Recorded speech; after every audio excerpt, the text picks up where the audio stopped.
trở lại kênh Bé Yêu TV.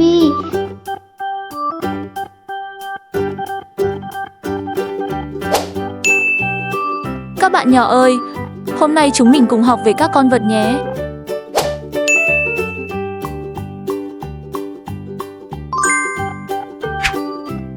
Con bò. Cow.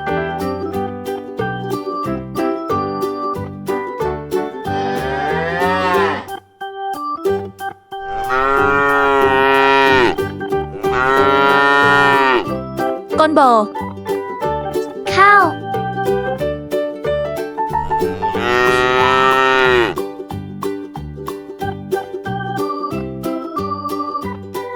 Con bò. Cow.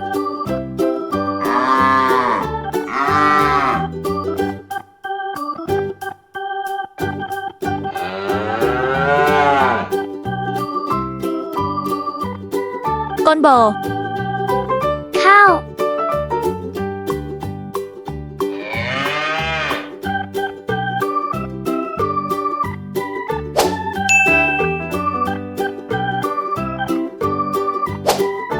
Con lợn. Pig.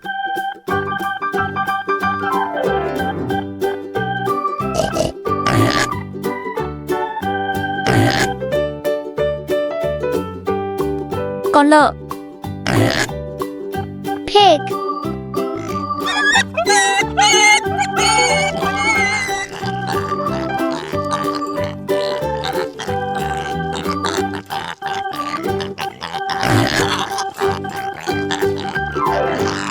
Con lợn. Pig.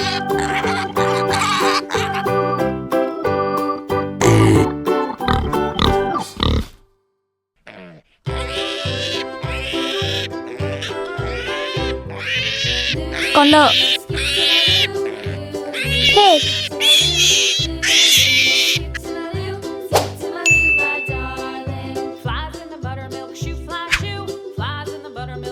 Con trâu.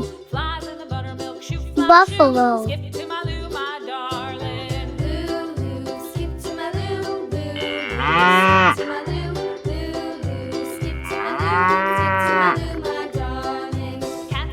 Con trâu. Buffalo.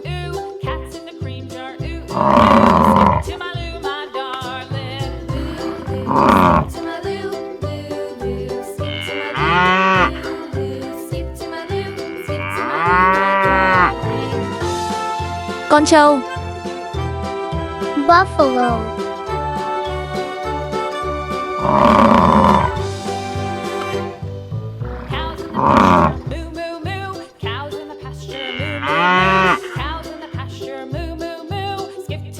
Con trâu.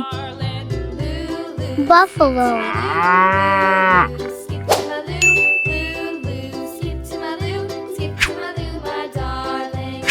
Con gà.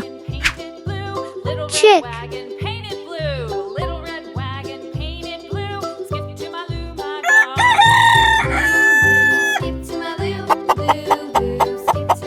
Con gà. Chick.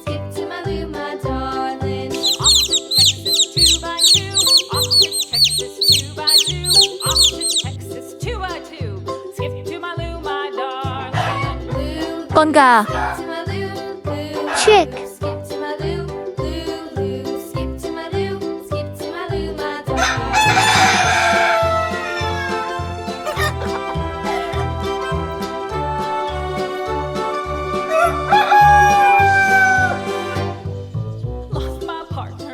Con gà. Chick.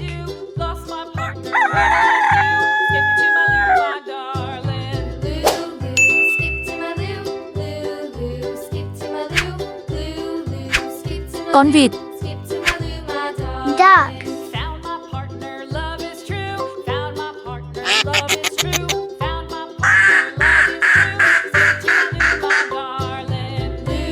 Con vịt.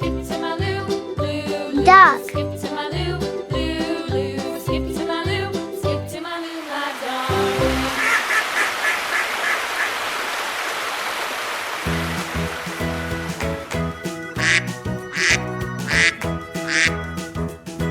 Con vịt. Duck.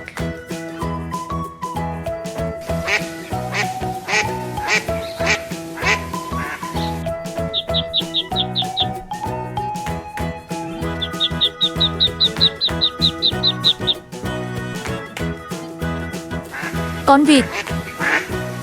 Duck.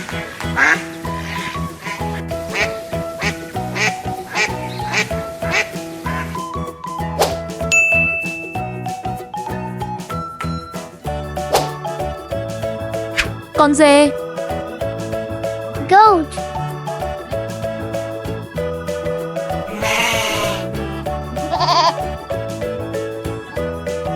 Con dê. Goat.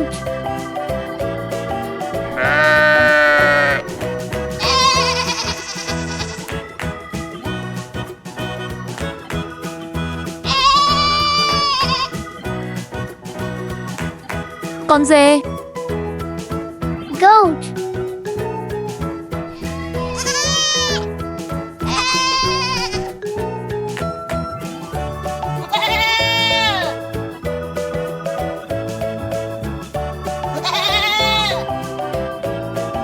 Con dê.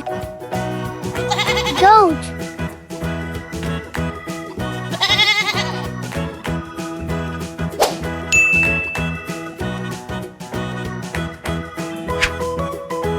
Con ngỗng. Goose.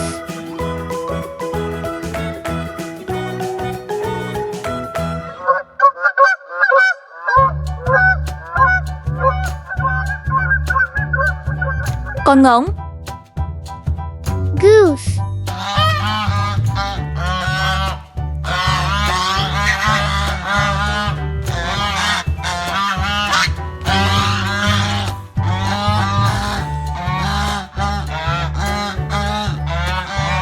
Con ngỗng. Goose.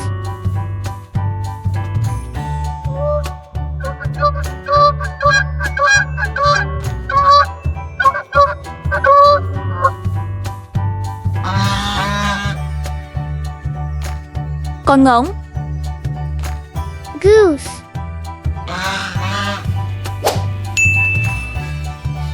Bài học ngày hôm nay đến đây là hết rồi. Hẹn gặp lại các em trong các video sau nhé. Bye bye.